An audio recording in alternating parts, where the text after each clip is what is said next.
Okay.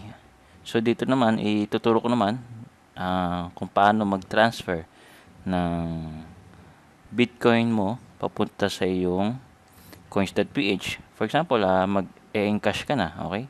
For example, na ikaw naman yung nag-get help sa MMM. Okay, tapos, dito mo pinadala. Okay?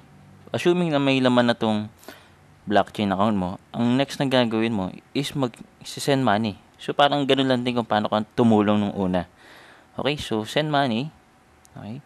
Lagay mo dito yung address mo, yung pinaka BTC mo. Lagay mo dyan.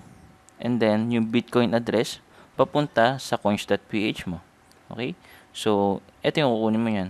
Yung wallet address ng Bitcoin wallet mo. Okay? Doon sa coins.ph. Then, lagay mo dyan. Okay, then, send payment. Ayan.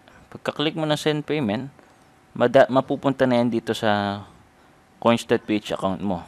Okay? And then, that's the time na pwede mo na siyang i-cash out. Okay? So, ganyan lang siya kadali. Pagka may laman na yung coins.ph mo, kumbaga, nandiyan na yung binigay na sa yung tulong, then, yan na. I-cash out mo na lang siya. So, ikaw na lang pumili kung ano yung pinaka mas convenient sa iyo sa cash out. Okay? Meron din tayong separate video tutorial about that. Okay? So, good luck ulit. Ellison Lokay Lokay. God bless.